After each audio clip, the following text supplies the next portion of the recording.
My name is Amanda Quraishi, and I am the founder and director of the Institute for Digital Civic Culture.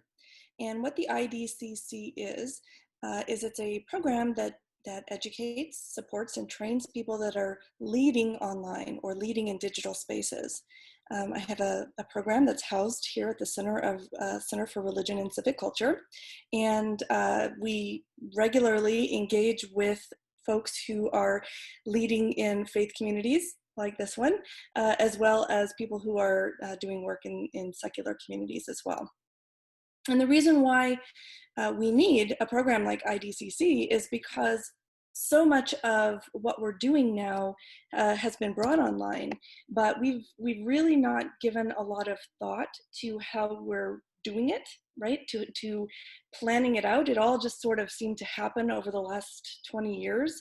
And so what we've discovered through that process is that while we're increasingly dependent on our digital spaces, there's a lot of misunderstanding, or at least a lot of wires that get crossed about what the purpose is when we go online, what our roles are, what's the best use. Some of our issues are technical and some of them are social.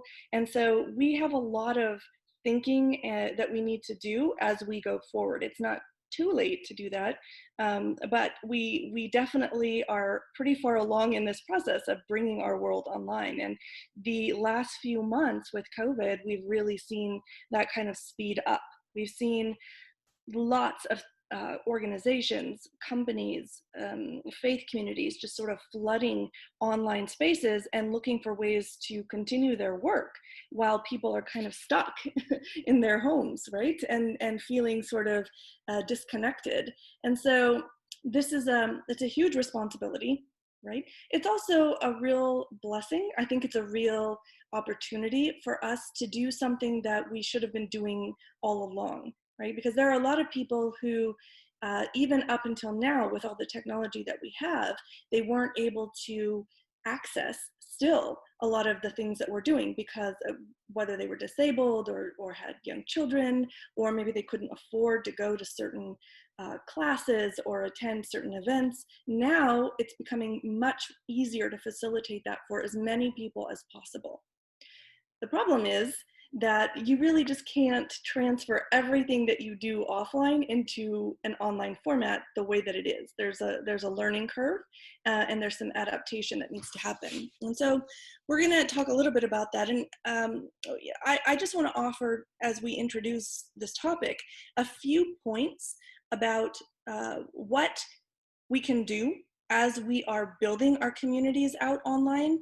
The existing community exists, IRL, in real life, but in order to bring it online, we have to kind of broaden our scope a little bit and have a sort of an open mind about the activities that are taking place when we use platforms like Zoom or Google Hangouts or online forums or Facebook groups. So a couple of things that I wanted to talk to you about is that before you start, making decisions, before you start implementing things, it's a good idea to ask your community what their needs are. Because you may not know. Now, I actually also work with the school districts in Texas. And one of the things, we had to very quickly transfer all this education online in the spring. And one of the first things that, became immediately apparent was that there are millions of kids in our state that don't have access to the internet. Right? Who knew? So, we had to do some really quick technical problem solving that included things like getting Wi-Fi on buses and taking it out to neighborhoods, or making it so people could bring their cars into the school parking lot.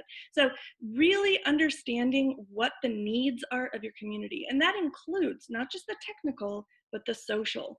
What is it that people want, right? What is it? Because their lives are very different right now. It's not just a matter of making time to go to church one day a week, right? It's also, if you're sitting at home 7 days a week, and especially if you're a person that lives by themselves or doesn't have a lot of access to other company, you might actually want more, right? You might want something more regular. You might want something more frequent than just a 1 day a week service or something like that.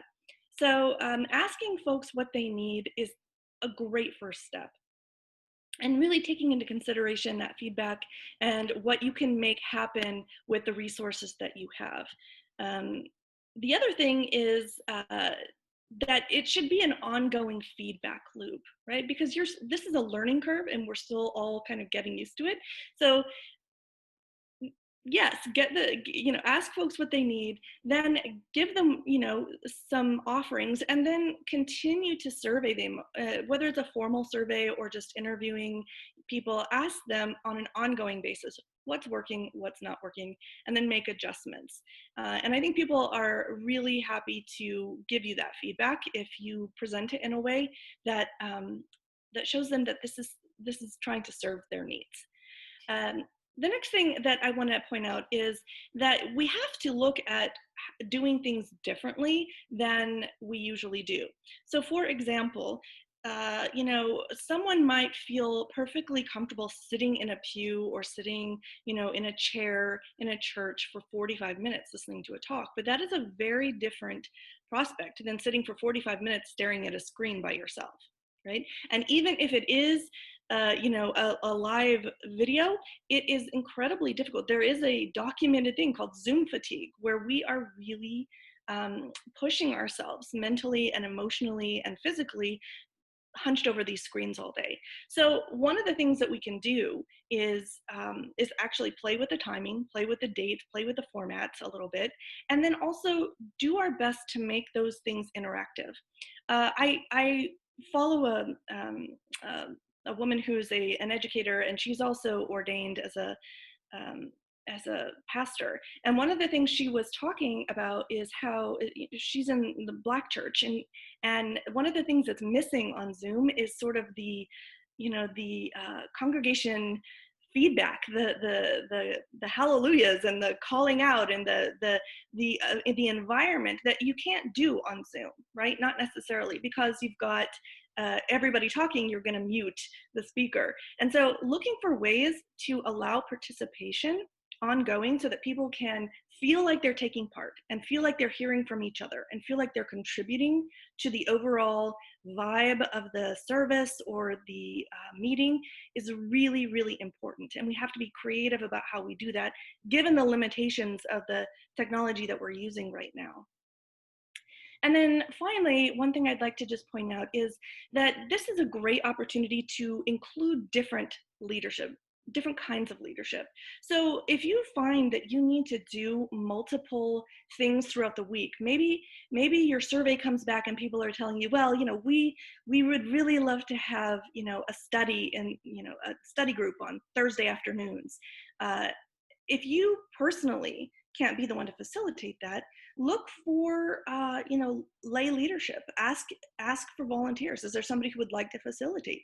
And I've seen that play out very nicely. I have a group that I'm affiliated with here in Austin, Texas. It's a Zen meditation group, and they have stuff going on all day, every day. But the way that they're able to do that is by letting people who are maybe advanced students or people who have a certain area of expertise offer these kinds of services or programs. So, for example, one woman is a writer. She's doing writing workshops with meditation on Thursday nights, right?